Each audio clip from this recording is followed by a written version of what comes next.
Cycling क्षेत्रामध्ये आपण भरघोस कामगिरी करत सुपर रॅडोनियर हा किताब मिळवला. 4800 किलोमीटर रेड क्रॉस अमेरिका सायकलिंगसाठी देखील आपली निवड झाली होती आणि अशी निवड होणारी सिंधुदुर्ग जिल्ह्यातून एकमेव सायकलपटू आपण ठरला. तुमचं सायकल क्षेत्रातील धाडस हे देशातील युवकांना प्रेरणादायी आहे.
धन्यवाद सर.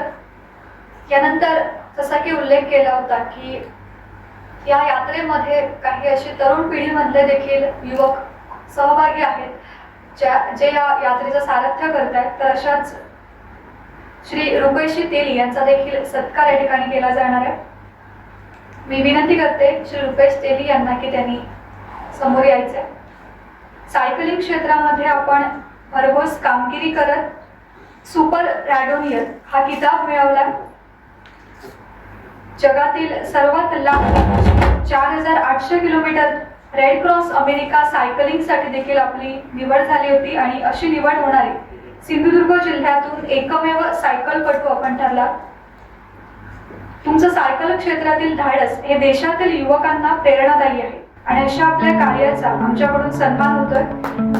आपण मिळवलेल्या उल्लेखनीय यशाबद्दल आपल्याला राष्ट्रप्रेमी पत्रकार मंच, सजग नागरिक मंच यांच्या वतीने हे प्रमाणपत्र देऊन गौरवण्यात येते. मी ॲडव्होकेट राजीवजी पिले सर यांना विनंती करते की आपण हा सत्कार करायचा.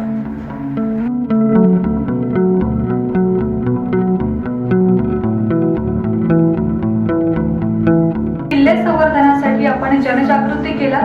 हे आपलं कार्य इतर युवकांना नक्कीच प्रेरणा देणार आहे. या आजवरच्या प्रेरणादायी कार्यासाठी आपला हा सन्मान केला जातोय. आपण मिळवलेल्या या उल्लेखनीय यशाबद्दल आपल्याला राष्ट्रप्रेमी पत्रकार मंच, सजग नागरिक मंच यांच्या वतीने हे प्रमाणपत्र देऊन गौरवण्यात येते. मी पुन्हा एकदा ॲडव्होकेट राजीवजी पिले सर यांना विनंती करते की आपण हा सन्मान करायचा.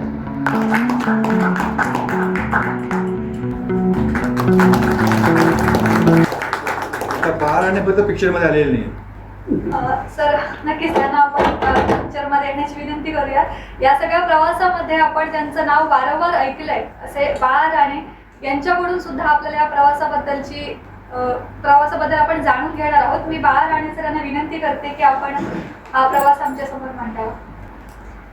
माझ्या समोर पुढातले दिग्गज व्यक्ती बसलेले आहेत. त्याच्यामुळे निर्भीड असलेला बाळा थोडा भीतभीत बोलतो एवढं मी सांगतोय. बंदे साहेब बसले, सगळे राणे साहेब बसले.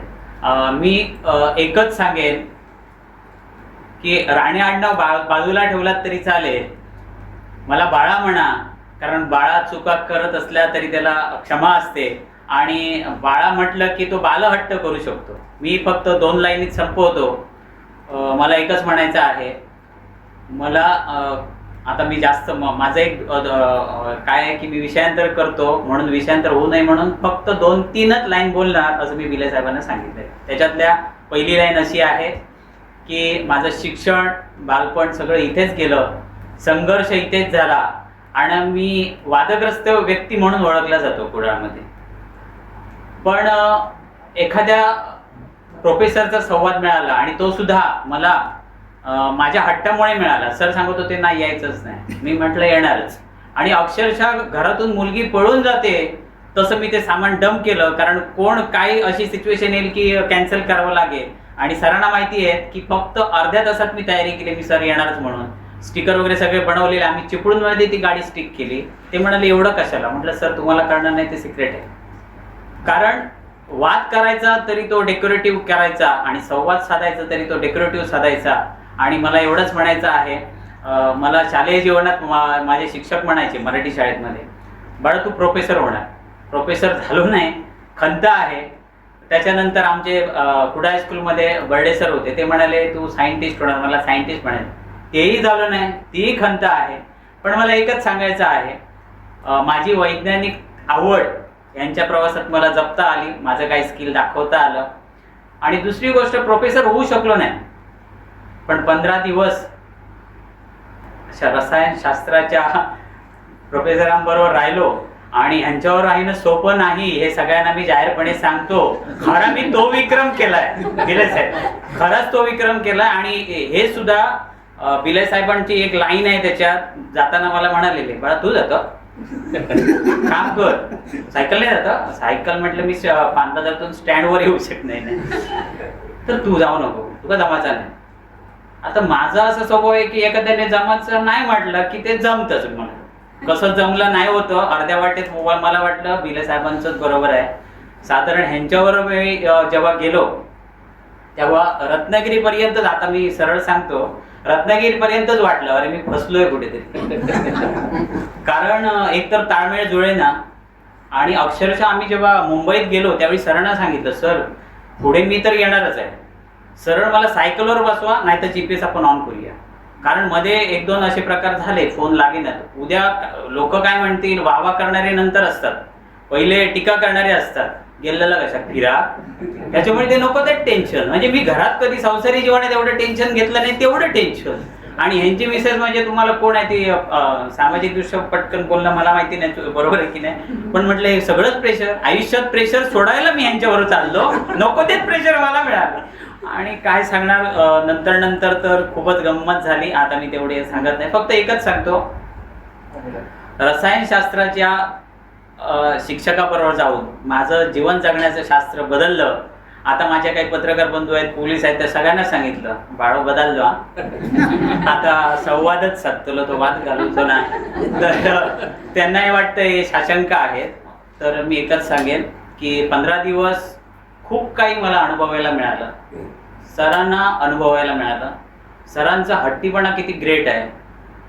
आणि त्याच्या समोर जर मी सरांच्या प्रवासात जर मी एवढा टिकलो असेल, तर भविष्यात मी कोणत्याही टॉप लेवलच्या प्रोफेसर बरोबर मी टिकू शकतो, कोणत्याही विषयाचा, एवढंच मी सांगतो. आणि मी कुडाळमधून त्या 4 दिवसापूर्वीच मी एक व्हिडिओ केला, माझ्या बिंदास बाळा म्हणून एक वेगळा, पत्रकारितेत सुद्धा काम करताना ती पत्रकारिता आता राहिली नाही. बऱ्याच वेळा वाद होतात म्हणजे बऱ्याच जणांची.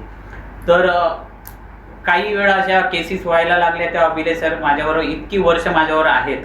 मी तर म्हणेन हा निर्भीडपणा टिकवण्यासाठी आपल्यासोबत डॉक्टर, वकील आणि मी तर म्हणतो आता प्रोफेसर आले. अजून मी बिंदास होणार, पण मी बिंदासपणामध्ये मी नेहमी सांगतो मी बेजबाबदार नाही. बऱ्याच टीका होतात, टिप्पण्या होतात, काम करावं लागतं. पुन्हा एकदा विषांतर न करता पुन्हा इथेच येतोय, आजूबाजूला न भरकटता. कुडाळ ते नाडावटमध्ये मी एक बघितलं, अरे तू ह्याच्या अगोदरच बाहेर पडला पाहिजे होता, तू इथेच घुटमळत राहिला. तर आता मी त्यांना येताना आम्ही सैनिकांनाच पण सांगून आलो कि हम 50 गाड़ियाँ लेके आएंगे लेकिन सायकल नहीं लेके आएंगे. सायकल बहुत तकलीफ वाली चीज आहे, त्यांच्यासाठी हेल्पफुल असेल. आणि मग दुसरी एक गोष्ट अशी सांगतो की ह्या सायकल प्रवासात आपण म्हटलं मिश्किल म्हटलं तर तो हट्टीपणा आहे त्यांचा, पण नंतर वाटलं की हेच प्रोफेसर असे जर मला माझ्या बॅटपॅचमध्ये मिळाले असते तर एवढा माझ्या आयुष्यातला वेळ वाया गेला नसता.